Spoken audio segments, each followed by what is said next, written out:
दिख रहा है ना, सिलेक्शन कैसे ले, और ये आ जाता है लाइफ में अभी सबसे बड़ा क्वेश्चन मार्क। कुछ मुद्दे की बात हम आपको बताने वाले हैं, और वो मुद्दे की बात क्या है आप बड़े ध्यान से समझिएगा।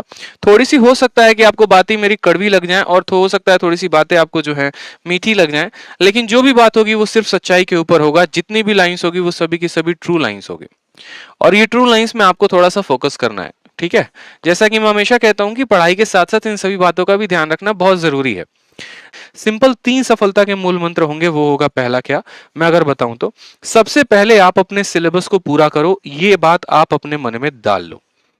ठीक है, कि आप लोग हमेशा एक बात को जिया करो, अपने जिंदगी में डाल लिया करो कि आप बन रहे हो, सिंपल सा बात है, इंस्पेक्टर। आप यहां पर चपरासी नहीं बन रहे, आप सीजल से इंस्पेक्टर बन रहे हो। और अगर आप इंस्पेक्टर बन रहे हो ना, तो आपको मेहनत भी उस तरीके का करना पड़ेगा इन 90 दिनों में। आपको मेहनत भी उस तरीके का करना पड़ेगा, आपको मैथ्स में भी उतने ही एफर्ट डालने पड़ेंगे, इंग्लिश में ही उतने ही एफर्ट डालना पड़ेगा, रीजनिंग में ही उतने ही एफर्ट डालने पड़ेंगे, जीएस में भी उतने ही। आप क्या सोचोगे कि सर एक काम करो ना, बताइए ना सर कोई छोटा सा वीडियो जिससे ज्योमेट्री कंप्लीट हो जाए। सर जीके का हम क्विज लगा रहे हैं, घटना चक्र लगा रहे हैं, स्पीडी लगा रहे हैं, कुछ सवाल सही होते हैं कुछ सवाल गलत होते हैं, सर सिलेक्शन तो हो जाएगा ना। आप मेरे भाई, मेरे दोस्त, मेरे प्यारे भाई, आप सिंपल बता दो, अगर मैं इतना करूं तो क्या मेरा सिलेक्शन हो जाएगा क्या? अगर मैं ही इतना करूं तो क्या मैं इंस्पेक्टर बन जाऊंगा? मैं भी उतना ही मेहनत करता हूं, आप भी उतना ही मेहनत करते हो, तो चलो एक काम करते हैं ना, दोनों इंस्पेक्टर बन जाते। कैसे पॉसिबल है यार? 12 लाख की भीड़ है, जो जेन्युइन क्राउड है ना, 3 से 4 लाख की जेन्युइन क्राउड है। आप यहां पर पहले इनको तो बीट करो जो सबसे ज्यादा महारथी हैं, और इनको बीट करने के लिए क्या होगा, उस लेवल की मेहनत करनी पड़ेगी। और उस लेवल की मेहनत सिर्फ मैथ में नहीं करनी पड़ेगी, हर सब्जेक्ट में उतना ही इनपुट डालना पड़ेगा, तो जाकर आप अपने आप को ढंग का प्रिपेयर कर पाएंगे, अपने आप को उस लेवल तक पहुंचा पाएंगे। और जिस दिन आप उस लेवल तक अपने आप पहुंचा लिए ना, फिर आप 30 डेज स्ट्रैटेजी 60 डेज स्ट्रैटेजी नहीं ढूंढोगे, सीधा का सीधा आपके हाथ में सिलेक्शन ही आएगा। जेन्युइन चीजों पे काम करिए, उल्टी सीधी चीजों पे मत भागिए। ठीक है, कि हम 10 दिन की स्ट्रैटेजी देख लेते हैं, 30 दिन की स्ट्रैटेजी देख लेते हैं, या ऐसे पढ़ लेते हैं। आपको डेडिकेटेड होना पड़ेगा सर। मैं आपको हर दिन पहले क्यों कहता हूं सर, अभी से भी आपकी जो तीसरी आंख है जो पीछे सो रही है, अगर अभी से भी वो जग जाती है, तो आप प्रॉपर तरीके से अपना शेड्यूल बना लेंगे। प्रॉपर तरीके से वोकैबुलरी पढ़ेंगे, प्रॉपर तरीके से ग्रामर की प्रैक्टिस करेंगे, प्रॉपर तरीके से मैथ्स की हर वो पॉइंट, हर वो फॉर्मूले पर आप काम करेंगे।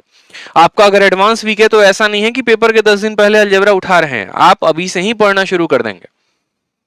तो हर उस मुद्दे पर काम करिए, बहुत जरूरी है आपके लिए।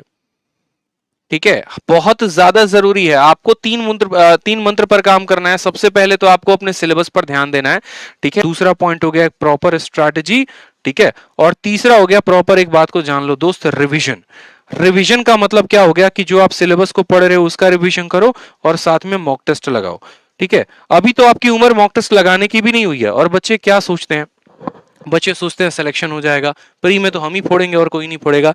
अरे यार, बाहर ऐसे ऐसे लोग बैठे हैं ना जो 400 500 प्री का मॉक लगा के बैठे हैं, और उनका अभी स्टार्टिंग स्कोर ही है ना मॉक में 150 160 होता है। आपका स्टार्टिंग स्कोर अभी 100 110 होगा। आप अभी कट ऑफ के लिए जद्दोजहद कर रहे होगे, वो कट ऑफ क्लियर करके बैठे हैं, उनको मेंस के लिए क्वालिफाई करना है, वो 190 के लिए बीट कर रहे हैं।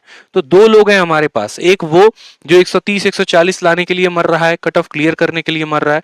दूसरा वो जिसके 130 140 तो अभी से ही बन रहे हैं, बस वो ये सोच रहा है कि किसी भी तरीके से 180 प्लस लेके आ जाऊं, मेंस में भी 180 190 लेके आ जाऊं, और एक इंस्पेक्टर पोस्ट मिल जाए। यहीं पर 2 लोग हैं, दोनों की सोच अलग अलग है। तो आप खुद यहां से तय कर लीजिए कि सिलेक्शन किसका होगा। ठीक है, सिलेक्शन किसका होगा। ये जो 110 नंबर आ रहे हैं, ऐसा नहीं है कि इनका सिलेक्शन नहीं होगा, इनका होगा, लेकिन तब जब वो 180 वाले के बराबर या उससे दोगुनी तीन गुनी मेहनत करेंगे, तब हो सकता है। किस्मत साथ दे सकती है और नहीं भी दे सकती है, लेकिन जो मेहनत होती है ना, वो हमेशा साथ देती है। जिंदगी में मैंने मेहनत किया है। ठीक है, जब खेत में मेरे पापा काम करते थे ना, तब मैं उनके साथ खेत में काम करता था। हाथों में ऐसे फोड़े हो जाएंगे ना, लेकिन तब भी मैंने मेहनत करना नहीं छोड़ा। मैं हमेशा बताता हूं, आज ये वक्त है और आज से 1 साल पहले जस्ट मेरा वक्त था। आज से 1 साल पहले मैं कहीं नहीं था, बस अपने खेतों में था। काम कर रहा होता था पिछले साल के अक्टूबर नवंबर के महीनों में, ऐसे कुल्हाड़ी लेके मिट्टी निकाल रहा हूं मैं अपने पापा के साथ। और 1 महीने 1.5 महीने के बाद मेज था। जो मेहनत की थी ना भाई, उसका कोई सब्सटीट्यूट नहीं है। बस वो 1 महीने अपने आप से प्रॉमिस कर लिया था कि ना लेफ्ट देखो ना राइट देखो, बस अपनी किताबों को देखो, अपने कंसेप्ट को देखो, बनाओ, पढ़ो कायदे से। वही तुम्हें जो है कामयाब बनाएगी, वही तुम्हें आगे लेके जाएगी। बाकी चैनल को सब्सक्राइब करके वीडियो को लाइक करके अपना सपोर्ट जताएं और ये वीडियो हर जगह पर शेयर करें, हर एक बच्चे के पास शेयर करें।